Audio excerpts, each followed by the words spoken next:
can't buy. It resides between my eyes. Walked through the fire, came out better on the other side. See, life's like a beach if you find the sand. And right now, I feel like 100 grand. You are listening to Inspired Insider with your host, Dr. Jeremy Wise. Dr. Jeremy Weiss here, founder of InspiredInsider.com, where I talk with inspirational entrepreneurs and founders, entrepreneurs of P90X. You know, if you look at Tony Horton, he talks about where he actually started to build the $500 million company, Quest Nutrition, and many more, and how they overcome big challenges in life and business. Our sponsor today is Rise25.com, where entrepreneurs of 6, 7, 8-figure businesses come together live and in person every few months to solve their biggest business challenges and leave with lifelong friendships. Check out Rise25.com. It's run by myself and co-founder John Corcoran. It's application only. And Ashley will talk a little about her actual summit, retreat, event in a little bit. Today I'm excited. We have Ashley Drummonds, founder of ABS Protein Pancakes. She's been featured on Shark Tank, the Home Shopping Network, Forbes, and many more. In over 2 years, she sold more than $500,000 worth of pancake mix. And it's not just pancake mix, but you'll talk about it. But Ashley, thanks for joining me. Yeah, thank you so much for having me on here. I'm excited. Me too. And there's a couple things that struck me when I did the research. One, ABS does not stand for what people think, right? So talk about what ABS actually stands for and where it comes from. Okay, so ABS does in a sense stands for your six-pack abs, but so what had happened is I was working as a personal trainer in the fitness industry, and anybody who's in the fitness industry or who's ever tried to lose weight or tried to get their six-pack abs, they know, like, first thing you got to do, cut out carbs, cut out sugar, cut out processed foods, all these things. And I was doing the same thing. All the good stuff, right? Right, yeah, and that was actually part of the Shark Tank pitch was we were like, oh, you can have cardboard and vegetables. That, right. Yeah. And it's kind of, to be honest, everybody knows it's kind of like a depressing way to live life because everybody loves food. You love food and nobody wants to have to sacrifice their favorite things in order to have the body that they want. So going through a little bit of like my own journey and the journey I was having with my clients, if they're like, yeah, I look great, but I'm starving, I'm miserable, I have no social life, anything like that. It kind of made me do a little bit of soul searching, wanting to, as most entrepreneurs, find a different way of doing things. And I myself, I hate things like bland vegetables and cardboard bread. And I'm Italian, so I love food.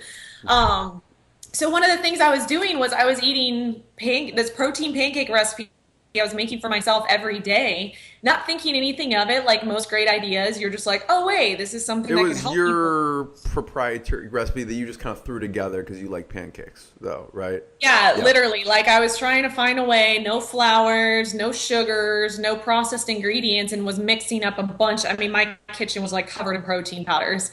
And I was eating it for myself and it was working really well. And then I'd eat it for dessert sometimes. And a lot of my clients started asking what do you eat for breakfast? I'm tired of eating egg whites and tired of my oatmeal and things like that. So started giving it to them and they were seeing results. They were losing weight, but they were also having more success sticking to their nutrition program because they didn't feel like they were being deprived. So the name ABS Protein Pancakes and the slogan, I got my abs while eating pancakes, is because it's a true story. You do stick to your fitness goals and nutrition, but it's an acronym for authentic beauty and strength. And I created it that way because I wanted to help empower people to find a lifestyle and nutrition that worked for them instead of feeling like they had to just follow the typical protein shake, egg whites, boring vegetables, things like that. So that's the story behind the name. Now, your journey were you competing or did you just want to look good and feel good because that you're in the industry?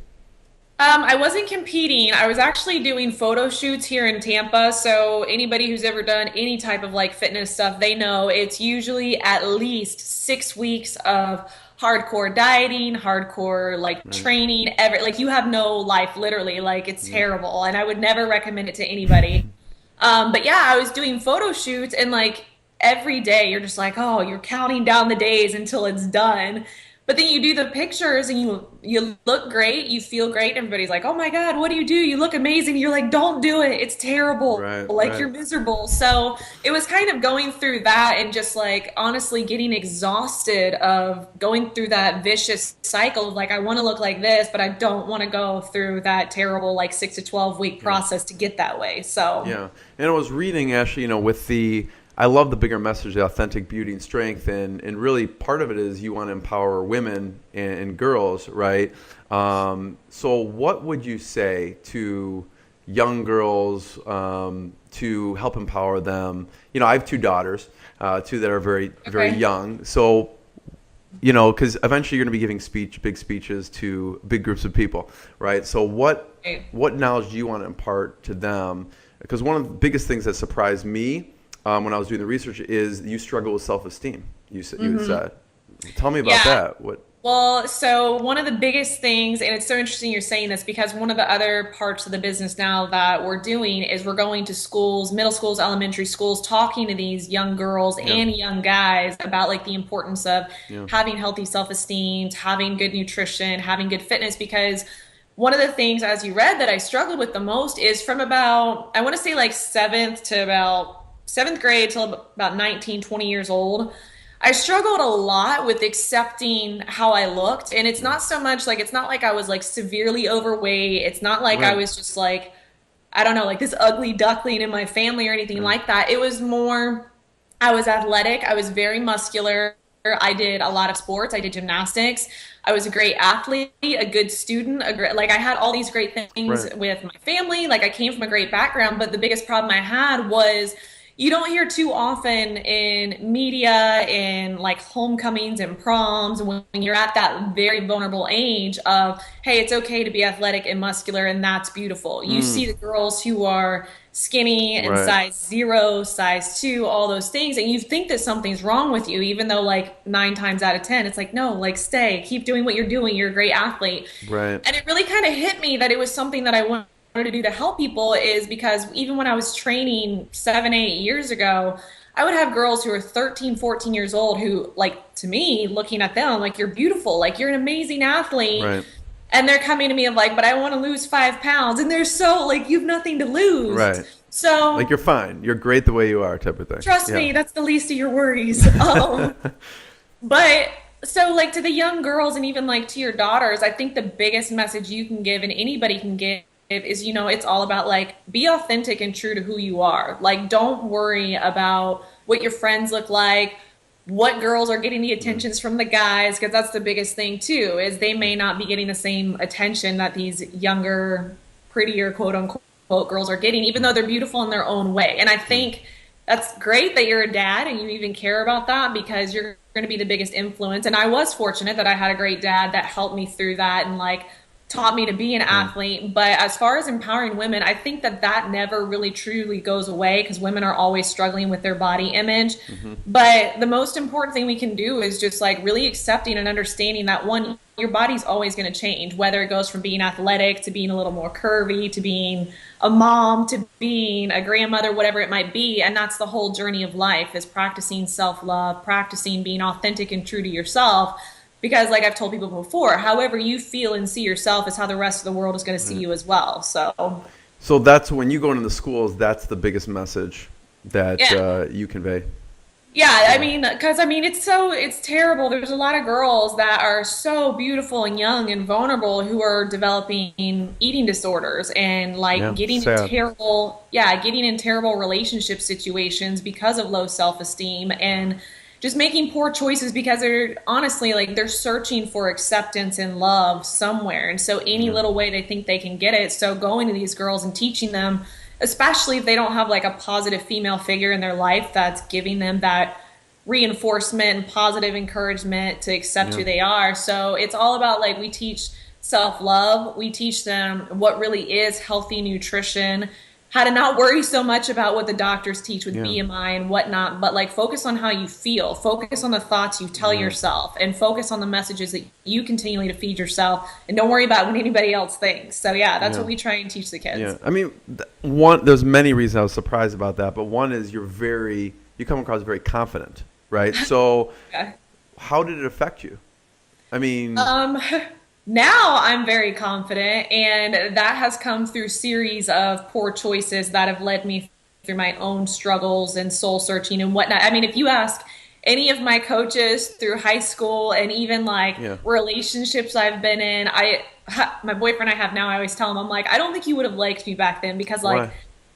I was a great athlete, but it's like, I don't know. And I think this is just something girls go through when they find themselves. It's like what everybody else sees, for some reason, you can't see it. So even though like getting MVPs and I'm like getting scholarships and all this stuff, there was something that I couldn't see it in myself. So when it came time to like show up at a game or show up to perform or things like that, I was so scared that I wasn't good enough, even though like everything else proved it. And so going through that and like, there's a lot of opportunities I turned down that I wish I would have done athletically, and then getting in because I got what married. did you excel at? Softball. I was Softball. really good at softball. Oh, yeah. But like I got married at a very young age, right out of high school. Wasn't the best choice, and got divorced really young, and just through like a series of events, and you eventually get tired of feeling that pain. Right. That it causes you to look a little bit deeper and finally like throw your hands up of, all right, I'm done. Like I got to figure this out. And through that and like just learning, and I mean, honestly, like it's so much like not going to everybody else, just taking the time to get to know yourself and why you keep repeating patterns and things like that. So that now on the other end, like I can recognize it like in an instant with anybody of like what the struggle is, only because like you recognize your own pain that you've been through. So the confidence now comes from really stepping out into my own, trusting my own instinct and my own journey. Yeah, what did you do? Because part of me thinks, Ashley, oh my God, they're going to have this no matter what, because, you know, you're young, you know, you remember junior, everyone is awkward in 7th, 8th grade, freshman year, no matter who it is, and the social circles and whatever. Like, is it a matter of, okay, just wait it out, or is there something they can actually do then? How did you come to where you are now? Like, what did you do to get over it? I don't know if it's a time thing or more than that, you know? I think it's time, yes and no, but at the same time, so there was a very significant point in my life where, like I said, I was very athletic. I was always in sports, and I think sports are an amazing thing for girls. Like, it really does do a lot. But so when I had gotten married at a very young age, got out of high school, you know how college is, you're figuring out who you are, like what you're doing. I wasn't doing any sports. I wasn't doing anything active. I was in this relationship that wasn't healthy. I kind of lost myself a little bit. And so around 20 years old, when I was going through a divorce, which I mean, 20 years old, like, you don't know what's going on. You're like, I don't know who I am. I'm in college. I don't know what to do. And now I'm getting divorced. Like, what am I doing? Like, I don't even know what my major, you know, people don't even know what their major is, let alone anything else that's going on. Yeah. Right, exactly. College, well, so one of the, like, I mean, I was so lost on just what am I doing? Like, I feel like I'm already screwing up at such a young age. The only thing I knew to go back to was being an athlete, being strong. I knew I was always really good at that. And so like, I remember I like quit my job. I took a break from college, like everything, just because I was so confused. And the only thing that was consistent was I was like, well, I remember I used to like being active. So I'm going to get back in the gym and I'm going to try fitness. And as big of a stigma as there is with women in lifting weights, like that to this day, I mean, it's been almost 10 years since all that's happened, but to this day, like women lifting weights, they don't understand. Like, one, you're not going to get big and bulky and look like a man. But two, it does so much more for your inner confidence when you walk in there one day and you can't lift 5 pounds, and then 3 weeks later you can lift 10, and then 3 weeks later it's 15. You see the gradual improvement. Yes, you feel so much more confident and stronger to where you're doing all these things you've never done athletically, physically, your body's changing, that it makes your mind think of, well, I wonder what else I can do in other areas of my life that I never thought I could do before. So for me, the big shift was all fitness, which is why I fell in love with the fitness industry, and it's been such a huge part of my life. And honestly, I feel like if you talk to anybody who's been in the fitness industry, they'll give you a similar message that if it wasn't for this in my life, like everything else would be chaos, because it just consistently reminds you of, I can do more, I can be strong, I can get through this, because 5 years ago I couldn't even run half a mile and now I'm running 3 miles. So that is what I would say. Anybody that's got daughters, anybody that is a female, is if you're not doing something athletically or in the gym, that consistently, when everything else in life is falling apart, but that's the one thing you have control of, to keep building your confidence, then you need to get in the gym or work with somebody or do something to better yourself in that way. Right. And Ashley, I appreciate you being open and talking about this, because if someone out there hasn't struggled with some part of self-esteem issues, I don't know if that's possible. So we all have our own skeletons in our closet. Right. So thank you for sharing that. And and I want to go back to the product for a second and the experimentation, right? So you're experimenting with this stuff. What did you find was not working? Because then you came to obviously a formula, which you then handed off to a co-packer to produce this for you. But I want to hear about some of the tragic stuff that you probably ate. What did you have to add or subtract to make it actually not only be healthy, but actually taste good? Early on. Well, so there's thousands of protein pancake recipes out there, and I've tried probably more than anybody ever has, just because I'm a pancake freak. And I mean, it's funny because now when people try the pancakes, they're like, oh, these are actually soft and taste like pancakes. When I try and make them, they're like chewy or they fall apart. So, I mean, I tried, and my poor family, like, I would wake up in the morning, I'm like, ooh, try this one. Tell me if this tastes good. And they're like, God, no. Yeah. So, I mean, there was like trying different protein powders, because that's the other thing too, is people think like, oh, you just took a protein powder, mixed it up, and you came up with this. But I mean, think about how many types of protein there are, and some are chalky, some are smooth, some are great. So there were so many that I did, and even flavor wise, like maybe I'll come up with apple pie, and then I would make like apple pie and it would taste terrible, like chemically and like potpourri almost. So there's a lot of process. The thing is, though, it's a little bit different when I think a lot of people start a business is they come up with like, I want to make a lot of money, and then they try and create an idea. This was something I was already doing in my life. Solving your own pain type of thing. Yeah. It wasn't really, it's not like I was doing it from a business standpoint. I was doing it because I wanted to actually eat something that tasted like pancakes. And then once I was doing it regularly and didn't think anything of it, then I had the aha moment of, oh, maybe this could turn into a product and a business, and maybe I could actually make money off of this. So right now you have chocolate chip, you have cinnamon swirl, and vanilla cake batter, right? Yep, that's And what was the original? Those are actually, all three of those were original. So they're all at the same time, that you launched them at the same time? Yeah, so what would happen is I would make the vanilla cake batter as like my normal every morning one, and then my boyfriend, for example, he'd be like, oh, my favorite's chocolate chips. And then I was like, oh, I wonder how I could add chocolate chips and keep it healthy. So the chocolate chips were sweetened with stevia, so I did that. Then I'd have like my brother or something that's like, oh, you should make something that's like a cinnamon roll. So then I'd just like add some cinnamon, some stevia, some other stuff. And then it was like, oh, you have chocolate, vanilla, and cinnamon. Like, that's perfect. So those are the core flavors. Yeah, those are the core, yeah. So right now, we just talked before we got on, is you tested a new flavor and you found it did not work. Well, I want to hear about how what you came up with and why you decided not to release it. You know, because I'm sure you get all these ideas. Like, you could have your mom, your dad, all these people saying, I want this flavor. Before you know it, you have 1,000 different flavors. But it's obviously costly and hard to do that. So talk about the latest. Well, so actually, like 6 months ago, I started working on a pumpkin spice for holidays, for Thanksgiving, because it's such a huge thing. There's some recipe on your site, I think, or some recipe I saw. It was like a pumpkin protein bar. Oh, yeah. Those are actually really good. Yeah. So I create like random recipes all the time. That doesn't necessarily mean it's the next product, but I just like to help. It looked good. It looked really tasty on the page. No, you should try it. Like, it actually tastes like pumpkin cheesecake. Like, it doesn't taste like it's protein at all. But yes, because it's the fall and everybody loves pumpkin, I decided like 6 months, and I love pumpkin too. 6 months ago, I was like, I'm making a pumpkin spice pancake recipe.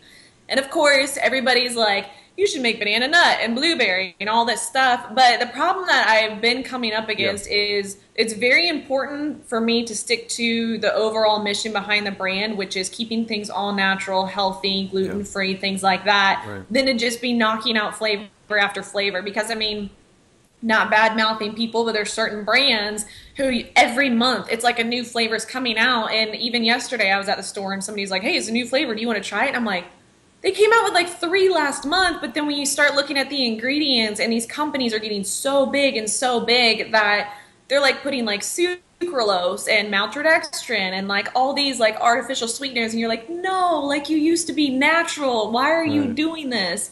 So anyway, so certain 6 months flavors ago, you have to add in other things to make them taste better, and so it affects exactly. the whole food ingredients of it.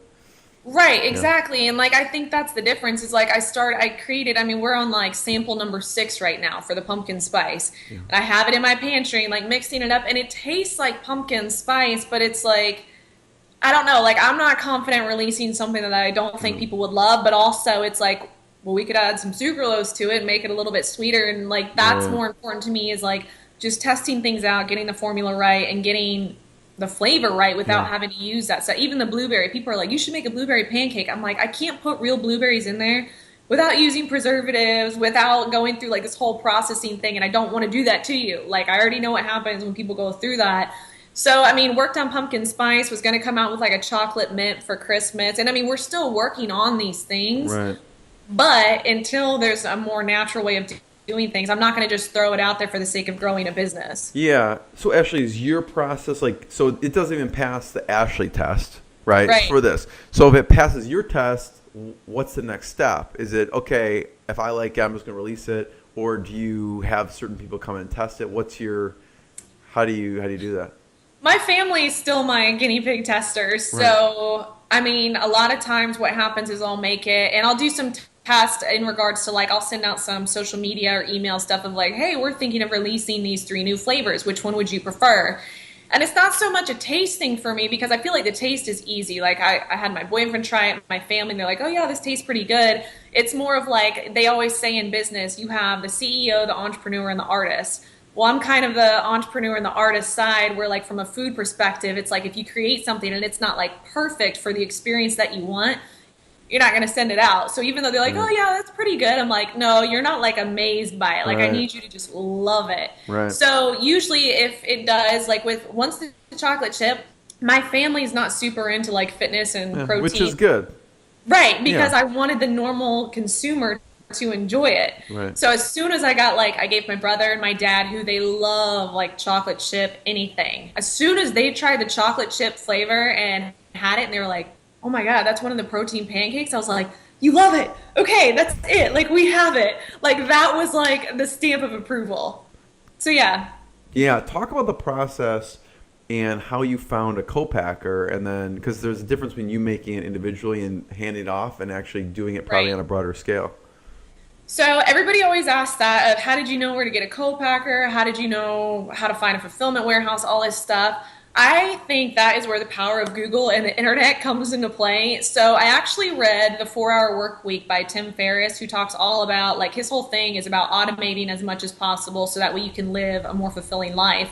So, I mean, I read that book multiple times, and like I saw this little diagram of the process of like you have a customer order, it goes to a VA, it goes to the fulfillment lab, like all this stuff, and I didn't understand it, but so I started Googling like what is a co-packer?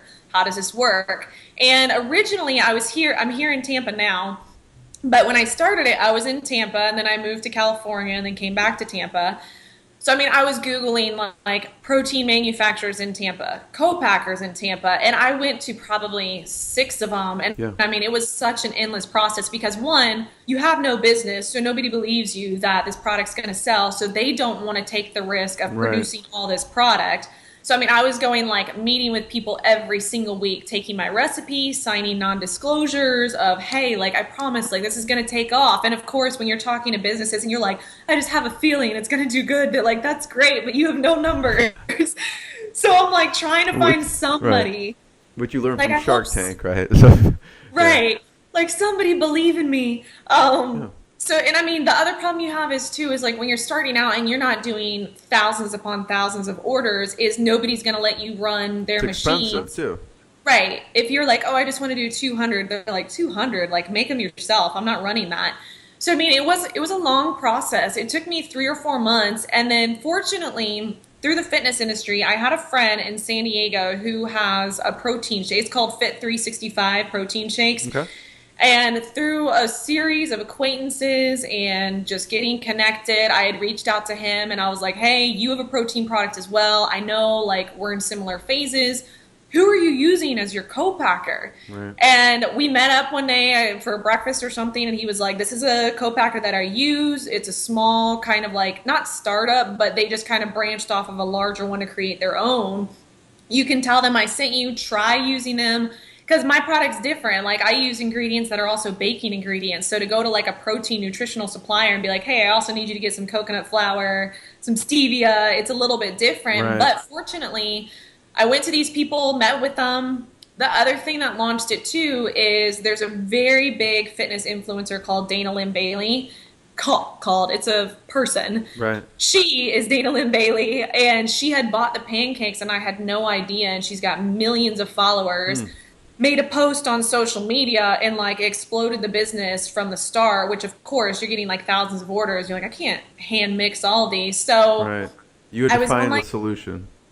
Right. I was on like a week time crunch of I had to find a co-packer, had to find it fast because I know like how long these customers will wait before they'll start asking for refunds. Right. So I was about to sign a contract with one company that was way overcharging me. I'm talking like double to 3 times what I pay now, but I was kind of in a dilemma. It was either them or nothing. Yeah. You wanted customer happiness. Yeah.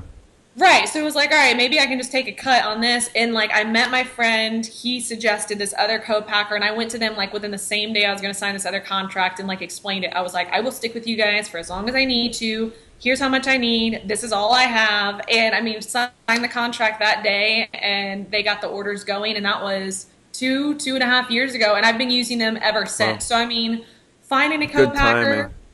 Oh my God. Yeah, I believe in like synchronicities and life working things out and everything. But I mean, finding it like truly Google, network, ask anybody and everybody. Like, I think so many people are intimidated by other brands and people who are successful. Like, I even remember calling Shannon and Ron with Quest Nutrition 2 years ago when I was starting it. Like, I stalked her on Facebook and was like, hey, I got some questions for you. I'm a little personal trainer here in Tampa. I have an idea, which I'm sure they get that stuff all the time.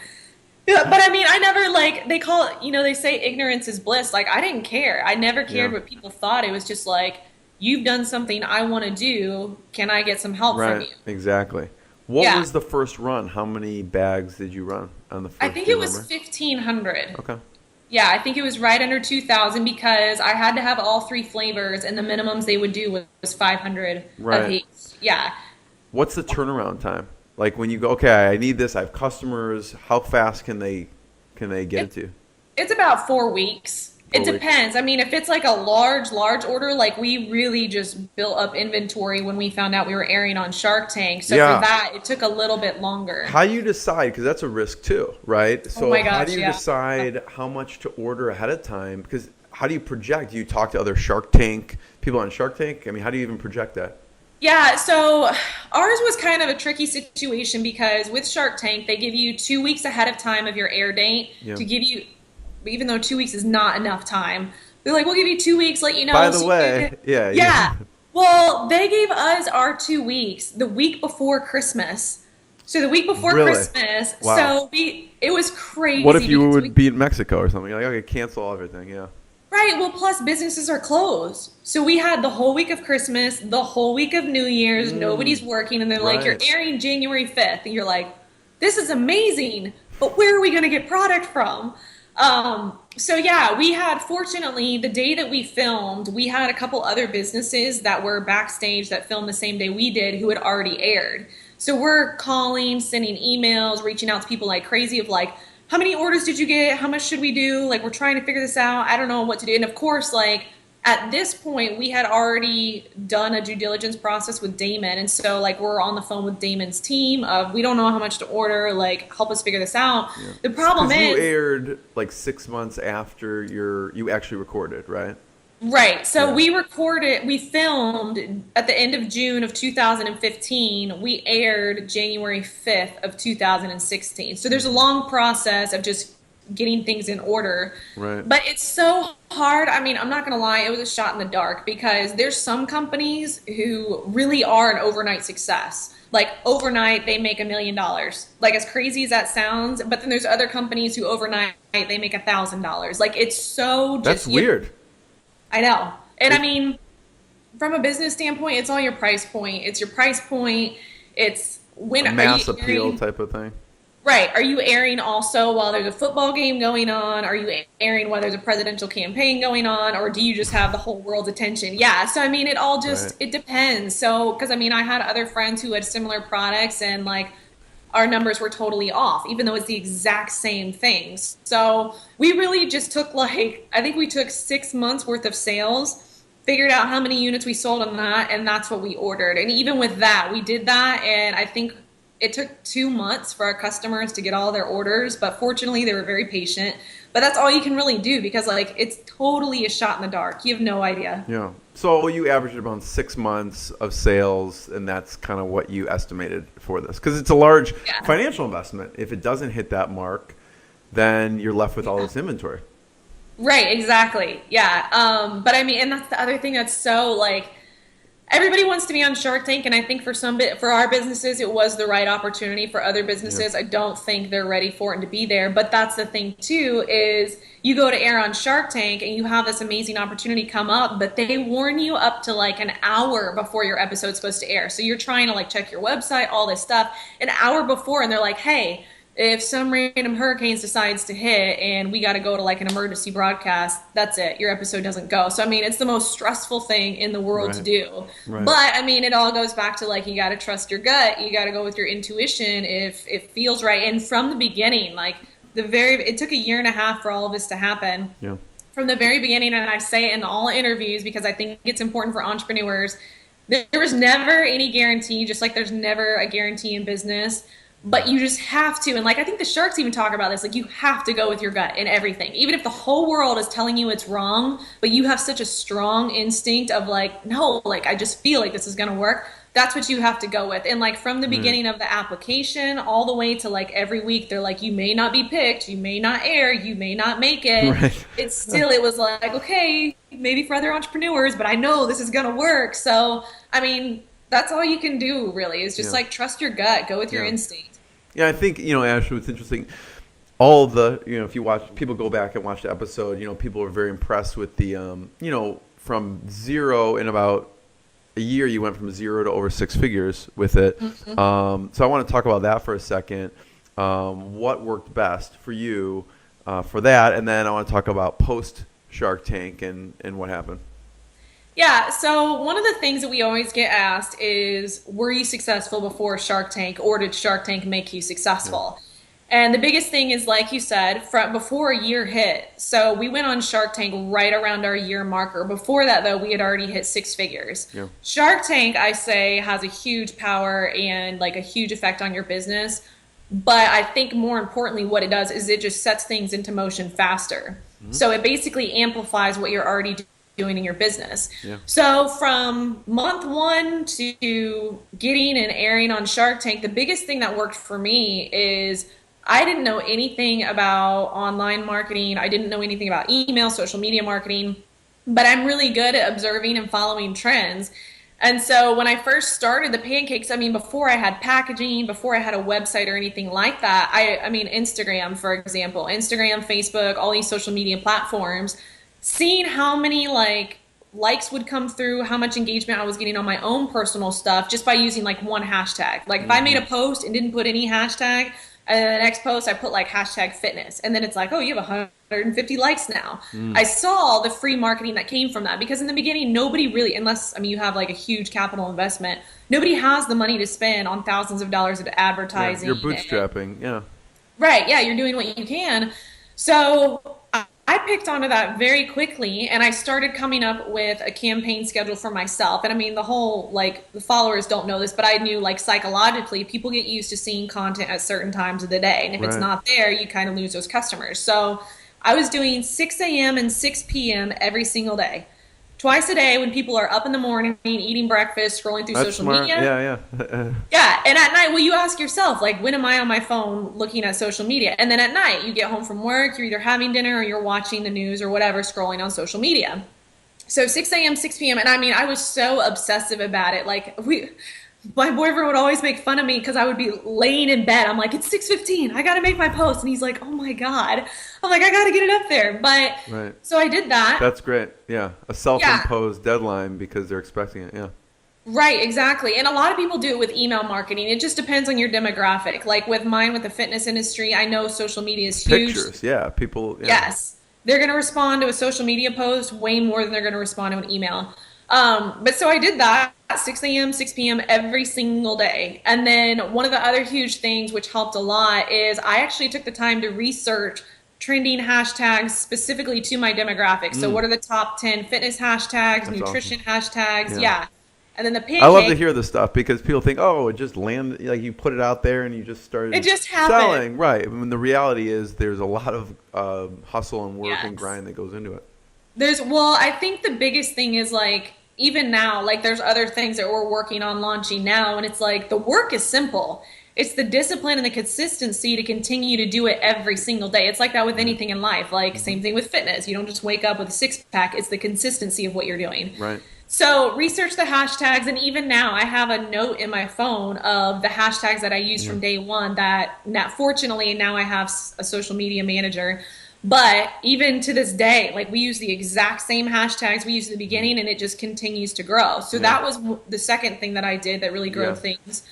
Third thing, like I said, I was never afraid to be told no, or I didn't care about what people thought. So I reached out to other brands who had similar markets or customers as I did. Yeah. Like one of our great friends and a good brand that we've aligned with is like Detour Bar and Keel Cliff and Natural Grips. Like all these people that are making a positive impact in the fitness industry. Yeah.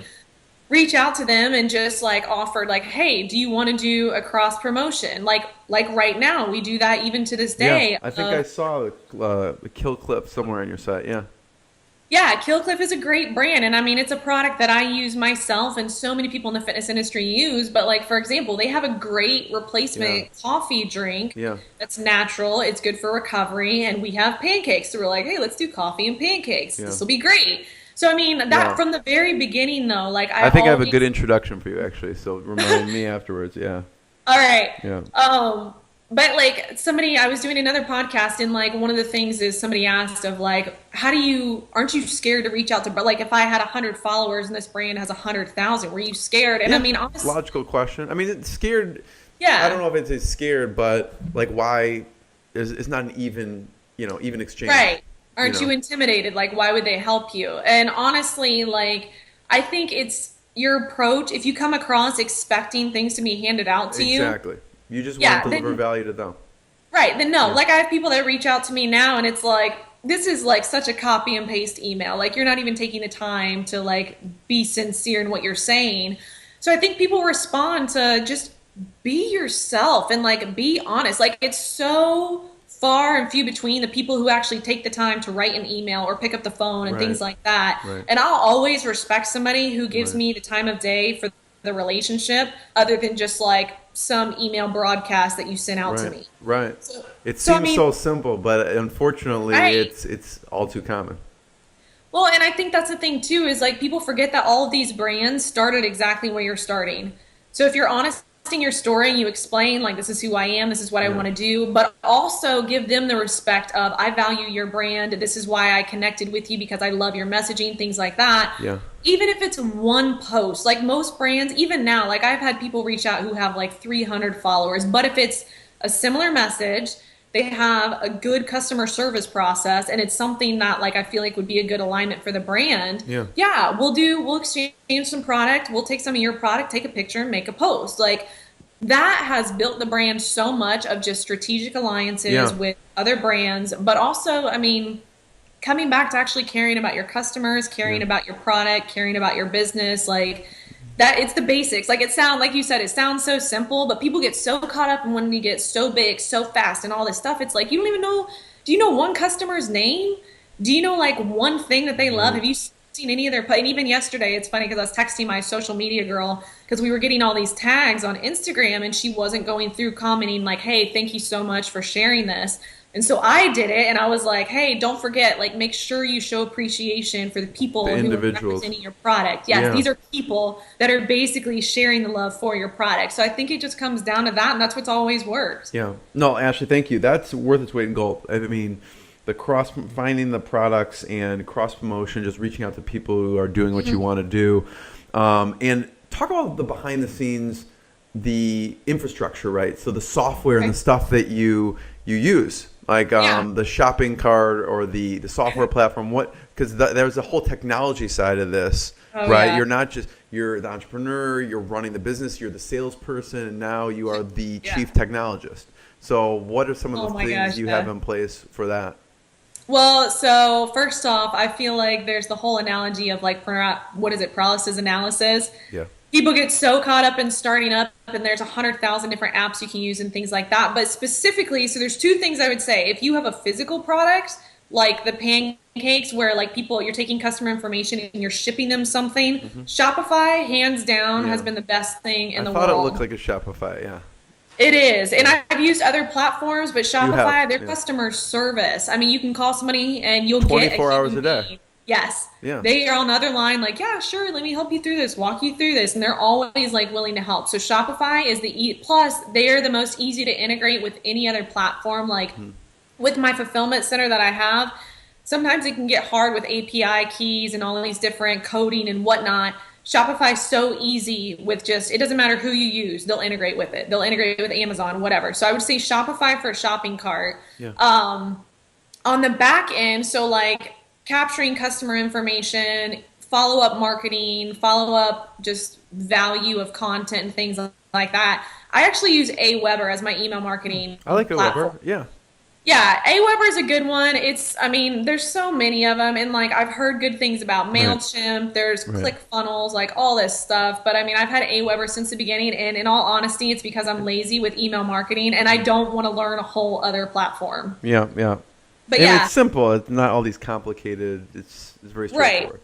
So you have Shopify, Aweber, any other key tools or softwares that you use on a daily or weekly basis? Yes. All of social media marketing is ran through Hootsuite. Hootsuite, okay. Yeah, to schedule it out, just because it gets that way you're not logging in and out of 5 different platforms. You can schedule limitlessly for months and months on advance. So yeah, Hootsuite is great, and I think it's only like $9 a month. So even if you're in startup, it's good. Yeah, there's a bunch. I mean, Buffer people use, Edgar people meet Edgar people use. Yeah.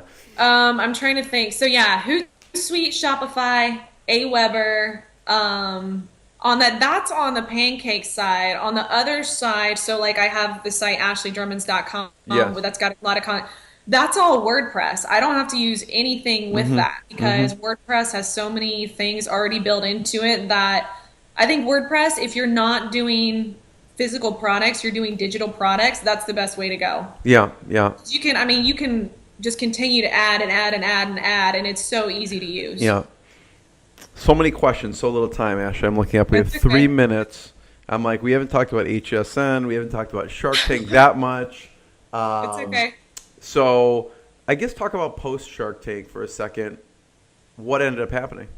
So you had 6 months of inventory. Right. So within, like I told you before, we can't say exact numbers, but so within like a week of the airing, because you have like 4 different time zones, I think, that it airs through, and then you have like the trickle effect of like if it was on a Friday, people DVR, watch it Saturday, Sunday, Monday. Right. So for that week, they always say like you can really figure out your launch the 7 days from your air date. I think we did our entire previous year's revenue in that week. Wow. So, congrats. I mean, that's just because of the exposure. That has nothing to do with like Damon, the stuff he's done since then. That's just from airing. Yeah. We ended up getting a deal with Damon John, Fubu founder, and it's been great. Like, honestly, there's a lot of different things. Some people because you don't know. You're not allowed to talk to other entrepreneurs about their investor. You're not allowed to talk about your experience. That's all the confidentiality agreements. Yeah. But some people, they talk about how their investor is very hands off. They just kind of like are there if you need them. Damon's team is very hands-on. I mean, every week I'm getting emails. Every time an opportunity comes up that aligns with the ABS brand, they send it over to us. Like, that's great. And the very first thing that they aligned us with was HSN. That was a month or so after the Shark Tank airing. So it was like airing on Shark Tank, HSN, like things just taking off like crazy. Yeah, it's been amazing. And I mean, even now, like we're doing a launch with Zulily next week because of them. So it's been awesome. What's some good advice you've gotten from Damon? You know, actually, it's nothing like huge and like anything new epiphany wise. I mean, the guy knows a ton, but I mean, honestly, like he sent us an email, I think it was last week, and it was just something so simple of like, hey, don't forget the process that you came through with Shark Tank by supporting other entrepreneurs. The whole thing was just like supporting Shark Tank, like sharing this platform that has given us such leverage and just remembering to give back. And that, so his whole message was just about, hey, even though like I know we're all growing and we're getting exposure and we're busy in our businesses, let's remember where we came from and continue to share that moving forward. It was the whole pay it forward analogy. So I mean, I think it's just refreshing to see somebody on like his success level who's got so much going on, but to still come back down to a humble beginning of like, hey, don't forget, keep paying it forward to everybody else. Yeah. So last question, Ashley, since we're right at the time, thank you so much, first of all. I always ask, since it's Inspired Insider, what's been the lowest point in the business and what's been the highest point for you? Well, highest point I would say has been Shark Tank. Yeah. Shark Tank, everything that's come from Shark Tank has been the highest point. And I think like it just continues to get better and better. And especially now, like now because of the platform that Shark Tank has given, it now gives us these opportunities like talking to kids at schools and now like helping women with their businesses and whatnot. So I mean, those are all high points. The lowest point for me, it wasn't necessarily in the business, like something bad had happened, was I had moved out to California by myself. And I remember like I didn't have a co-packer lined up. All these orders were coming in. I knew I had to fill some of them on my own. And I mean, I would like no family, no friends, no employees. It was that like defining moment where you're just like, it is just me. I'm either going to fail right now. Yes. I'm going to fail right now and I'm going to sit here in a corner and just cry about how I'm terrible at life, or I'm going to really step into who I truly am and my strength. And I think that was like, I don't know, I think everybody has those moments multiple times in their life where like, this is the point where you either step up and move forward or you're going to completely fall apart. And I remember like sitting there and I probably cried and had wine way too much that week to try and deal with all of it. But I remember feeling like very just exhausted and I don't know if I can do this, and is this really gonna be everything that I think it is, or am I just like making up something in my mind? And of course, like that day I was like, I just need to go work out, and I would go work out, and then as soon as I was done I was like, all right, I'm ready, like I can do this. So I think that would be the lowest point, is especially like people don't understand how lonely being an entrepreneur can be sometimes when you don't have anybody else that's like helping you in this big dream and vision that you have. And I think that just staying true to like your goal and your mission, and plus, I mean, it's so important to reach out to other people. And that I think is like the overall message that I had and that other people have said is this like, what do you do when you're lonely? And it's like, you just got to keep going. Eat pancakes. You just keep moving forward. Keep eating pancakes. It's fine. Ashley, thank you so much. I really appreciate it. Everyone should check out abspancakes.com, abspancakes.com. Anywhere else we should point people towards online to check you out or you know the product? Yeah, well, if anybody has kids or any women who are wanting to learn how to build their own businesses, check out ashleydrummonds.com, because that's like my other passion project. We'll link that up also. Yeah. Ashley, it's DRUMMONDS. Yes.com. Yep. Yeah. Ashley, thank you so much. Fantastic. Yeah. Thank you for having me. It's been so fun. Yes. What I got, you can't buy. It resides between my eyes. Walked through the fire, came out better on the other side. See, life's like a beach if you find the sand. And right now, I'm feeling like $100 grand.